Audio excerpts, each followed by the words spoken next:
क्या आप भी अपने पूर्वजों की ज़मीन की नक्शा देखना चाहते हैं कि आपके पूर्वजों की ज़मीन कितनी बड़ी है, किस प्रकार से है? उसको भी आप 2 मिनट के अंतर्गत देख सकते हैं अपने ही मोबाइल पर। और इतना ही नहीं, अपनी पूर्वजों की जो ज़मीन होता है, वो किसके नाम पर है, पहले किसके नाम था, वो आप देख सकते हैं अपने ही मोबाइल पर। लेकिन इतना ही नहीं, आप अपने गाँव की सारे लोगों का, जो जितना भी गाँव में आपके रहते हैं, उन सारे लोगों का ज़मीन की भू नक्शा देख सकते हैं अपने मोबाइल पर। और भू नक्शा तो देखेंगे, उसके साथ ही साथ उसके नाम पर भी देख सकते हैं। मतलब वो जो आपका ज़मीन है, वो किसके नाम पर है, किन-किन लोगों का नाम है। अगर आपने किसी परिवार का देखते हैं, तो उन सारे परिवार में से किसका-किसका नाम उस ज़मीन पर भी है, ये भी आप देख सकते हैं अपने ही मोबाइल पर। उसके लिए आपको करना क्या है, वीडियो को ज़रा भी स्किप ना करना, वरना आपको समझ में नहीं आएगी कि आपको कैसे देखना चाहिए भू नक्शा की और ज़मीन की नेम को। तो चलिए हम वीडियो को स्टार्ट करते हैं। अगर वीडियो पर नए हैं तो चैनल को ज़रूर सब्सक्राइब करना, ताकि ऐसे इन्फॉर्मेशन, ऐसी जानकारी आप तक डेली मैं पहुँचाता रहूँ और आप तक पहुँचता रहे। चलिए हम वीडियो को स्टार्ट करते हैं।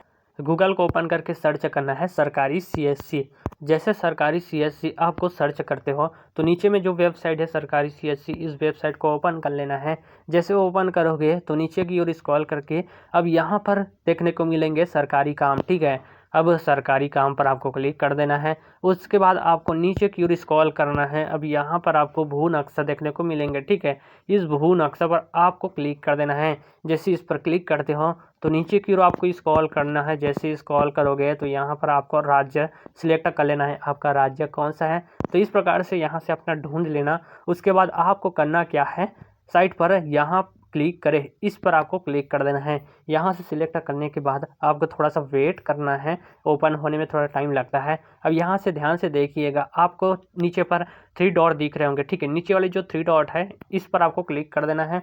अब यहाँ पर अपना जिला सिलेक्ट कर लेना है, ठीक है। डिस्ट्रिक्ट पर आपको सिलेक्ट कर लेना है अपनी ज़िले को। तो ज़िले से यहाँ से अपना ढूंढ लेना। जैसे ढूंढोगे तो यहाँ सिलेक्ट हो जाएंगे। उसके बाद तहसील, आपका तहसील कौन से पड़ता है, उसको आपको नीचे में सिलेक्ट कर लेना है। तो यहाँ से तहसील सिलेक्ट कर लेते हैं। उसके बाद नीचे में आपका गांव कौन सा पड़ता है, उसको सिलेक्ट कर लेना। तो यहाँ से सिलेक्ट कर लेते हैं। उसके बाद आपका विलेज, कहाँ से आप बिलोंग करते हो, तो उसको सिलेक्ट कर लेना है, आपकी गाँव, ठीक है। तो आपकी गांव को फिर से एक बार यहाँ से ढूंढ लेना।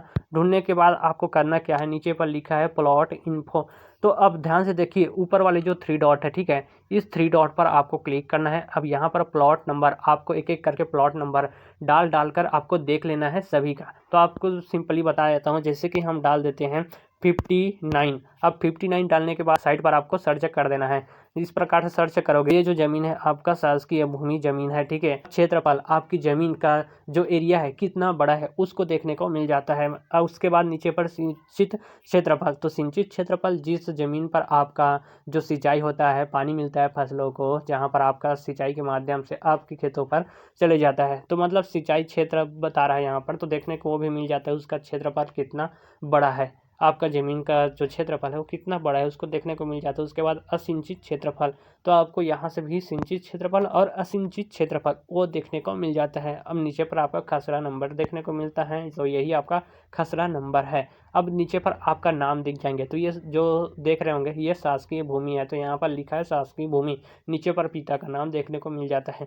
तो इसी तरह से आपको प्लॉट नंबर और डाल करके देख लेना है। तो हम किसी और को प्लॉट नंबर डाल करके देख लेते हैं, जैसे कि 51 कर देते हैं। उसके बाद आपको करना क्या है, साइट पर सर्च कर देना है। अब सर्च करते हो तो थोड़ा सा वेट करेंगे, ठीक है। अब यहाँ पर देख लीजिए, ये जो सर्च किए उसके बाद आपको धारणाधिकार भूमि स्वामी कृषि भूमि, ये आपका शासकीय भूमि नहीं है, ठीक है। मतलब इसका भी जो मैंने फर्स्ट में बताया उसी प्रकार से आपको देखने को मिल जाता है। अब यहाँ पर देखिए, नाम आपको देखने को मिल जाता है, पिता का नाम देखने को मिल जाता है, अब पता आपको देखने को मिल जाता है। तो इस प्रकार से आपको अपने भूमि को देख सकते हैं, अपनी क्षेत्रफल को देख सकते हैं, मतलब आपको यहाँ पर प्लॉट नंबर डाल करके, ठीक है।